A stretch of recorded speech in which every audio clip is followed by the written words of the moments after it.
Greetings, true believers, and welcome to another amazing episode of History of the Marvel Universe. This week's tale begins in Amazing Spider-Man number 113 to 115 in 1972. After a recent defeat, Wilson Fisk, the notorious kingpin of crime, had left New York, and so Dr. Octopus and his gang were taking the opportunity to increase their power and influence. However, Otto wasn't the only one with that idea. After a battle with Spider-Man in which the hero narrowly escaped, Otto was told by one of his informants that he had located a rival gang's hideout. This, however, was a trap set by the other gang, and once the informant had delivered the message, he was shot and killed.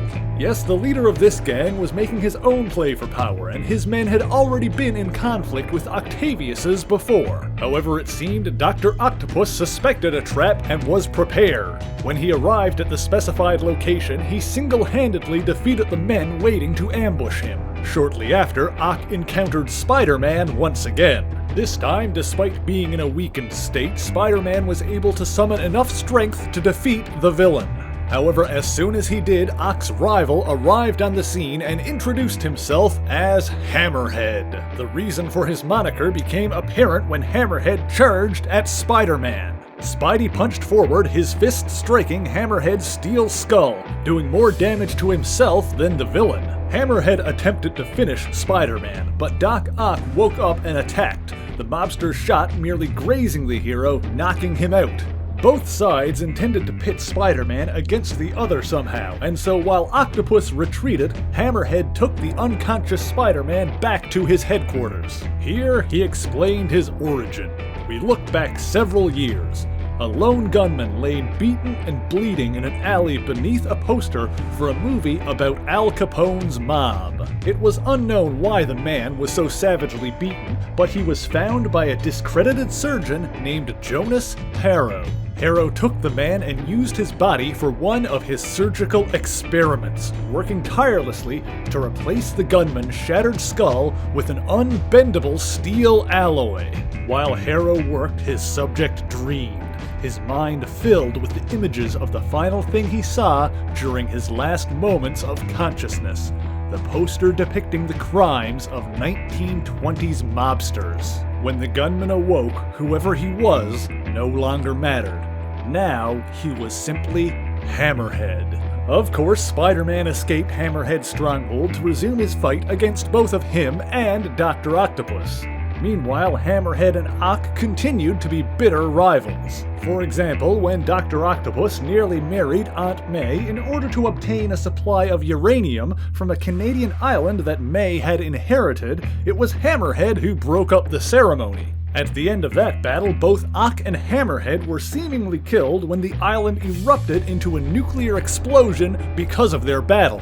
Of course, Dr. Octopus survived, having escaped the island before the explosion, but Hammerhead returned as a ghost, seeking revenge against his rival. Doc Ock crafted a machine attempting to vanquish Hammerhead permanently, but the mobster had tricked him into fully restoring him to life instead. In the years that followed, Hammerhead has also battled against the likes of the Human Torch, Luke Cage, and Silver Sable. However, it seems Hammerhead's attempts to take over Fisk's territory eventually caught up to him. During the superhero Civil War, Wilson Fisk, the Kingpin himself, offered Tony Stark the location of Captain America's secret hideout. However, when Stark arrived at the specified location as Iron Man with a legion of S.H.I.E.L.D. troops, he found instead Hammerhead and his gang of supervillains. After the ensuing battle, Hammerhead was sent to Rikers Island Infirmary, where an assassin sent by the Kingpin shot him in the head with adamantium bullets. Hammerhead survived, however, and while the doctors worked tirelessly to stabilize his condition, he remembered his past. As a boy, Hammerhead was a Russian immigrant to Italy. His father was a violent man who would chastise his son for speaking Italian and would routinely hit him in the head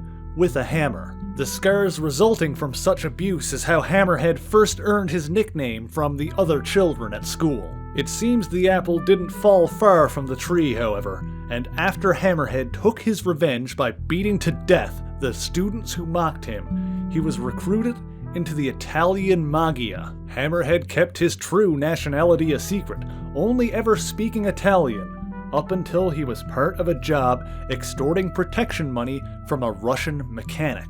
This was Hammerhead's father, who didn't speak Italian, but refused to pay. And so after one final conversation, Hammerhead beat his own father to death, erasing any trace of his true heritage. However, while he did well in Italy, once he got to America, he got into a fight he couldn't win. Abandoned by the Maggia, he was savagely beaten and left to die in an alley. That's where he was found, by Dr. Jonas Harrow. While Hammerhead was unconscious, remembering these past successes and failures, he was abducted from the prison hospital by Mr. Negative's gang of inner demons. Negative brought Hammerhead to the supervillain scientist Dr. Trauma, who implanted an adamantium endoskeleton, including a new skull, into his upper body, further increasing his strength and endurance. Since then, Hammerhead has worked for the likes of Mr. Negative and the Black Cat, and remains a formidable opponent. So that's the origin of Hammerhead. Thank you for watching. If you like this video, you can hit that like button, you can comment to let me know what Marvel character you want to learn more about next, and of course you can subscribe for more Marvelous content. As always, the issues referenced in this video are listed in the description below if you would like to read them for yourself, as well as links to all of my social medias and the Discord server if you would like to join and interact with other friends, followers, and fans of the show. So until next time, true believers, Excelsior!